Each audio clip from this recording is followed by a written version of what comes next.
Hello and welcome to yet another episode of Science Monitor, a show that brings to you the most significant news from the world of science, technology, innovation, research, discoveries and much more. I'm Aishwarya Kapoor and here are this week's headlines. The 5-day 8th National Science Film Festival of India began on the 20th of February with the objective to inculcate scientific temper and make science more accessible to the common man. Professor Kulvinder Singh elected Fellow of the Indian National Science Academy for his contribution in designing India's first soft X-ray imaging telescope. Pastapur village in Telangana sets an example for the entire country by practicing permaculture, a sustainable way to practice agriculture. Indo-US STEMM Fellowship now open for women scientists in India. Our top story this week. The 8th edition of the National Science Film Festival of India was held for the first time in the northeast of the country from 20th to 24th of February in Guwahati, Assam. The event was organized by Vigyan Prasar, an autonomous organization of the Department of Science and Technology, Government of India, and the Department of Communication and Journalism, Guwahati University. The objective of the event was to promote scientific temper through science films so that science is not limited to laboratories and to make science accessible to the common man. The films based on scientific topics from across the world were screened at the event. Various workshops and master classes were also organized to promote science communication. Science Monitor brings you this special report. For many people, science is considered to be difficult to understand, but well-made film on scientific topics make any of its subject easy to comprehend. To encourage and inculcate a scientific temper among the masses, the National Science Film Festival is being held every year since 2011. With the same spirit and enthusiasm, the 8th edition of the National Science Film Festival of India was inaugurated by noted wildlife filmmaker Mike Pandey on 20th February 2018 at Guwahati University, Assam. The festival was organized by Vigyan Prasar, an autonomous organization under the Department of Science and Technology, in collaboration with the Department of Communication and Journalism of Guwahati University. ऐसे कारगर festival जो हैं वो जब दूर दराज तक लोग ग्रास रूट लेवल तक पहुंचते हैं तो एक बदलाव लाते हैं और ज़रूरत है बदलाव की और सबसे तेज़ तरीका है शिक्षा और ज्ञान पहुंचाने का लोगों को डॉक्यूमेंट्रीज और फिल्म के through. The objective of the 5-day festival, which in earlier years has been held in Kolkata, Chennai, Bhubaneswar and other cities, is to promote scientific temper and a deeper understanding of the role that science plays in all-round development.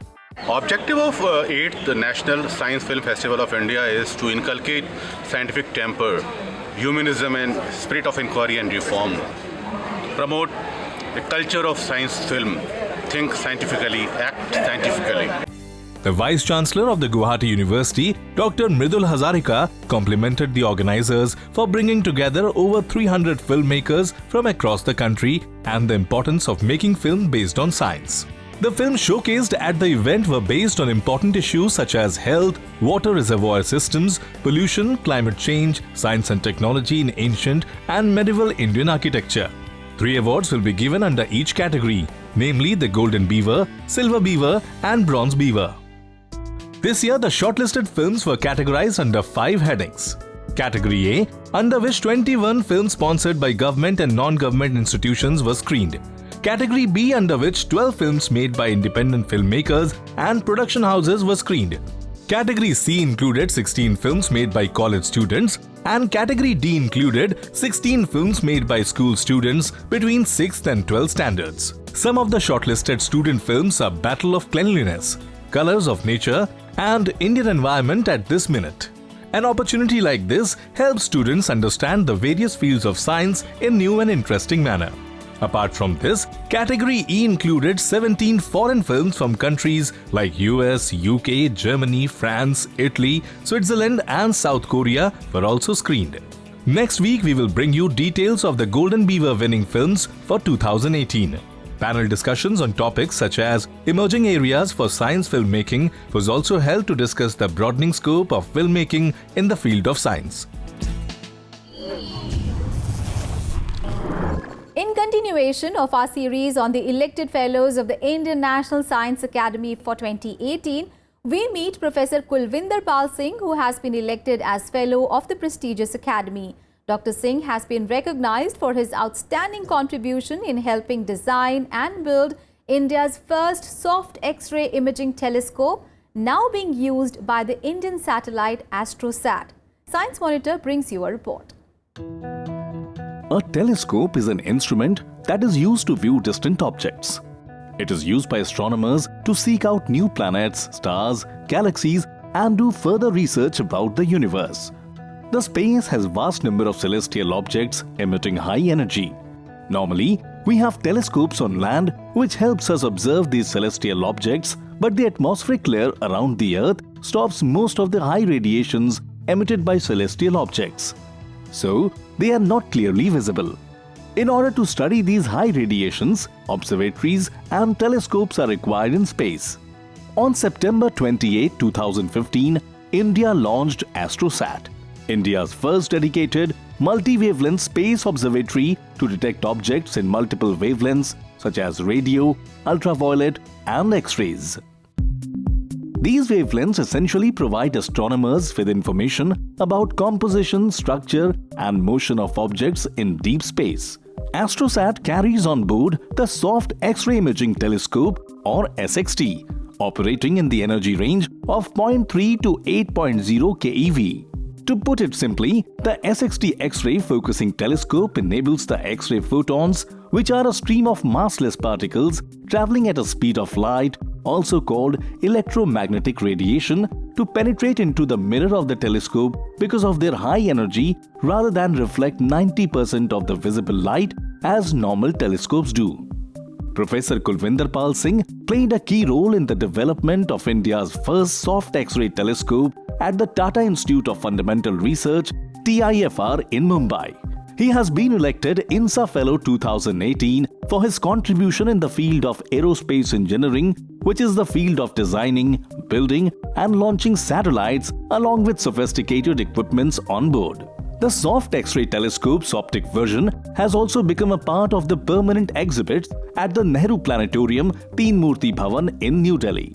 The X-rays have been a new window in the entire spectrum of electromagnetic waves through which we perceive the entire universe. So the universe, we see now in radios and in infrared, in visible light, X-rays, gamma rays, but only up to 60-70 years ago, the only way you could look at the universe was through visible eyes and looking at regular optical telescopes.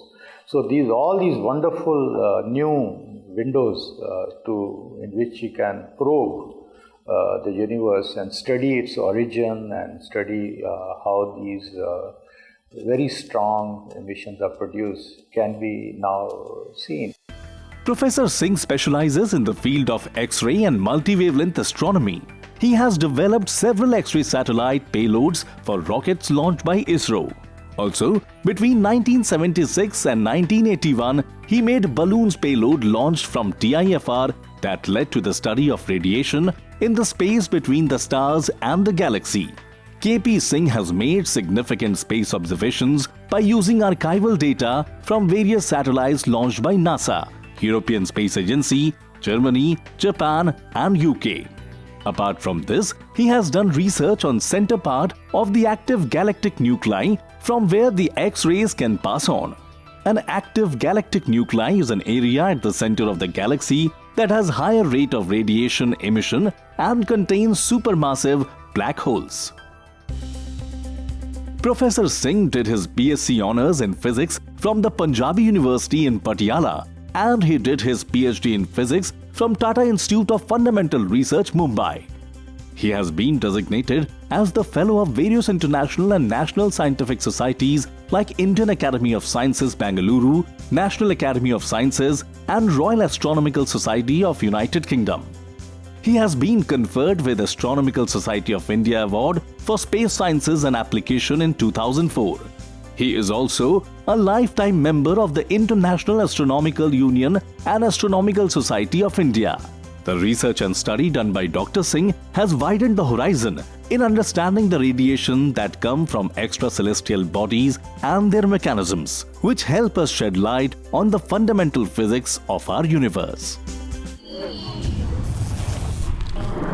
It's time for a short break, but when we come back, we travel to Pastapur, a village in Telangana state where farmers are practicing a unique and sustainable agricultural method. So keep watching Science Monitor.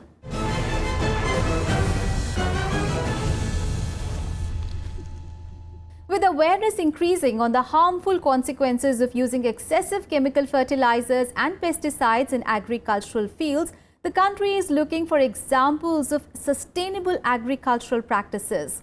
Well, a small village, Pastapur in Telangana state, is setting an example for the rest of the country by practicing permaculture.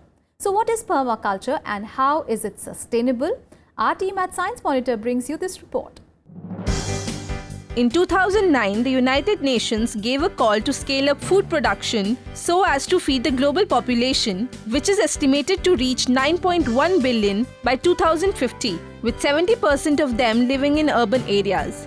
In such a scenario, it will be imperative to produce more food with less resources and manpower, improve soil health, conserve water, and encourage people to promote sustainable agriculture. A small village in India named Pastapur in Telangana is setting a different example by practicing a traditional yet novel way of growing food, which is known as permaculture. The word permaculture is a combination of two words, permanent and agriculture. In this small 10 acres farm, the farmers grow a variety of trees such as teak, passion fruit, custard apple, almond, and moringa, with tree trunks embraced by vines and beehives. In this way, farmers produce fruits, timber, and medicines round the year and also derive natural honey from bees. Small patches of several plants such as flaxseed, potatoes, onions, and other vegetables are also planted that provide oil and seasonal produce. Grain crops such as wheat and sorghum are grown with legumes such as dals and peas. On this farm, many animals such as goats, chickens, and cows also cohabit.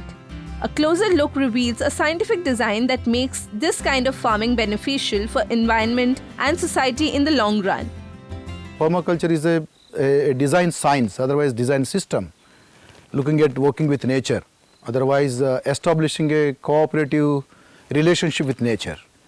So it has three ethics, that is based on the care of earth, care of people, and fair share. So that is why it's very, very important to look at all these aspects. The permaculture is one of the great design science because it includes human settlements and the animals and soils and plants and forest and life systems on this globe, across the globe, and is in the planet Earth. Let us take a closer look at the scientific design of a permaculture farm. The trees that grow on the outskirts act as windbreaks, which mean that they protect smaller plants from the afternoon sunlight and strong winds. Crops such as sorghums and wheat are interspersed with legumes like dals that help to fix nitrogen in the soil, which eliminates the need of using chemical fertilizers like urea. Roots of legumes have rounded structures called nodules, which contain specialized bacteria that convert nitrogen from the soil into a form that is usable by plants, which improves the soil quality. After grains are harvested, plants are used as fodder for feeding animals.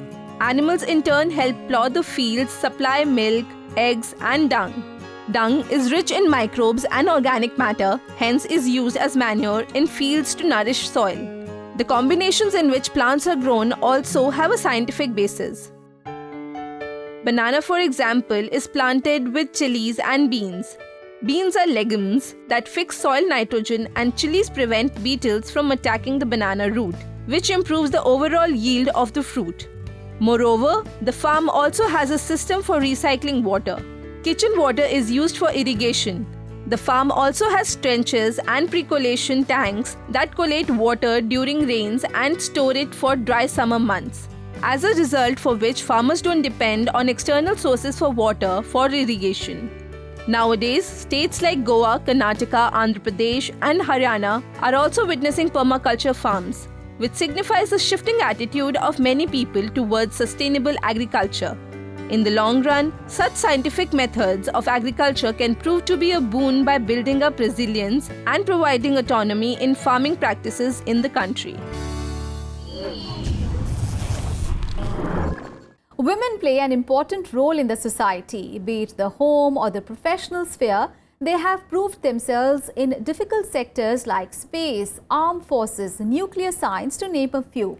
Now, with an aim to provide women scientists international research opportunities, the Department of Science and Technology under the Government of India in association with the Indo-US Science and Technology Forum have announced the Indo-US Fellowship for Women in Science, Technology, Engineering, Mathematics and Medicine. Science Monitor team tells you more about this fellowship. Over the years, women have carved their presence in every sector of life and have excelled in all the realms, be it within the country or across the globe. To empower women and to further nurture their career within international exposure in the various fields of sciences, the Department of Science and Technology, Government of India and Indo-US Science and Technology Forum have launched the Indo-US Fellowship for Women in Science, Technology, Engineering, Mathematics and Medicine, or STEM, this year. The program is a unique initiative which aims to provide a platform for Indian women scientists, engineers and technologists to take up international research in premier institutes of the United States of America. The fellowship is categorized in two modules: Women Overseas Student Internship Program and Women Overseas Fellowship Program. For both the modules, women can propose the area of research under one of the following subjects: agricultural sciences, atmospheric, earth sciences, chemical sciences, cognitive sciences, engineering and technology, life sciences, mathematical and computational sciences, medical and physical science. Moreover, the program will initiate advanced research for Indian women students and scientists in different mainstream areas of science, thereby to lead way for next generation women scientists and technologists from India will get the opportunity to interact with American scientists, enabling long-term research and development linkages and collaborations. The main objective is to encourage first of all women into STEM related research. The second objective is to provide them that additional exposure of the US S&T ecosystems, how systems work there, what is the kind of interaction between the mentors and the students, what are the kind of advanced research facilities available there. They are also likely to acquire some specific skill sets in terms of handling those sophisticated instruments, in terms of acquiring those characterization skills. And when they come back, probably they'll have some takeaway from this experiential visit, and they can come back and integrate those takeaways into their own research programs. For the Women Overseas Fellowship, candidates must hold a regular position at any recognized university college in India. The last date for the submission of both the modules is 28 February 2018. For further information, candidates can visit their website. The Indo-US Fellowship for Women in STEM program will not only offer an international exposure to bright Indian women and students, but will also provide access to world-class research facilities in the recognized institutes of United States and its labs, with hands-on experiments and lectures. The program will eventually help to enhance the career of women scientists and students in this stream. It's time for a short break, and when we come back, we bring you some more news on science and innovation from India and around the world. But that's after a short break, so keep watching Science Monitor.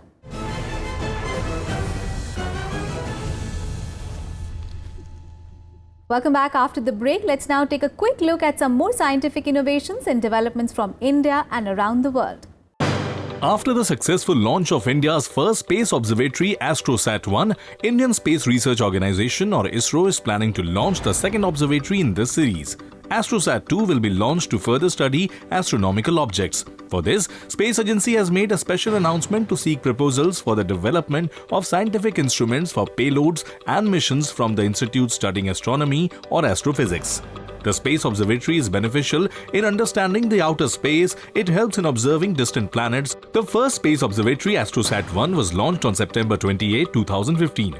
It weighed 1,515 kg and was placed at an orbit of 650 km altitude by launch vehicle PSLV-C-30 and has a lifespan of 5 years.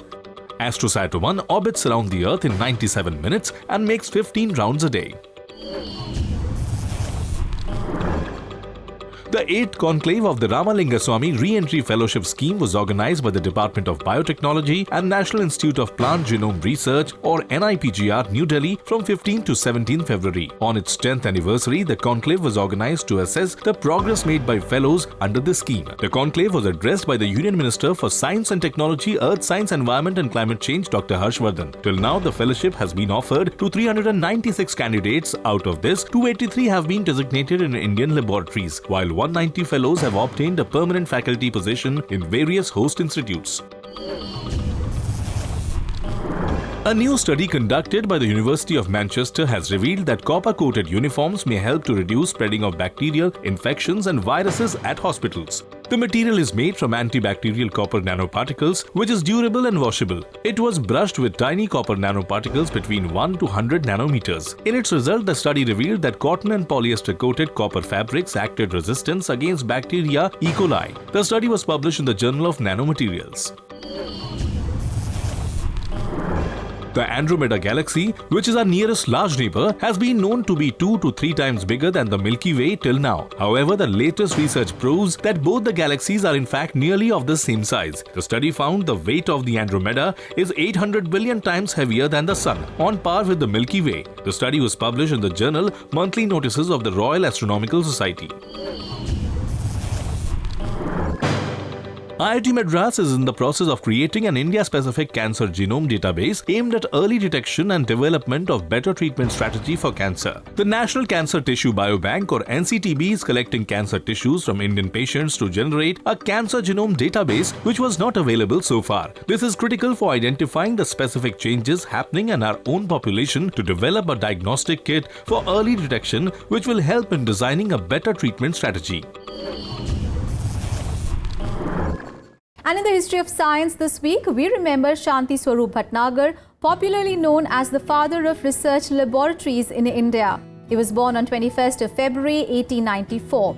He did major research in chemistry with focus on industrial chemistry and magnetic properties of chemical compounds. He was actively involved in solving problems of the petroleum industry like removing the odor of waxes, increasing the flame height of kerosene, utilization of waste products in vegetable and mineral oil industry. In 1942, Shanti Swarup Bhatnagar became the first Director General of Council of Scientific and Industrial Research or CSIR. Under his leadership, 12 laboratories were established across the country for scientific research in different branches of science such as food processing, metallurgy and chemical research. He also played a significant role in the establishment of the National Research Development Corporation of India. In 1943, he was elected as a member of Royal Society of the United Kingdom. He was honored with the third highest civilian award, Padma Bhushan, in 1954. Since 1958, CSIR gives the Shanti Swarup Bhatnagar Prize, the most coveted award, to brilliant scientists for their contribution in the field of science and technology in his honor. His valuable contribution and formation of several laboratories continues to shape science education in the country. Well, that is all for this episode of Science Monitor. You can send your feedback and suggestions to Science Monitor on our email ID news@vigyanprasar.gov.in. You can also write in to us at Vigyan Prasar C24, Kutub Institutional Area, New Delhi 110016. We'll see you again next week with another episode of Science News and Innovations. Till then, goodbye and take care.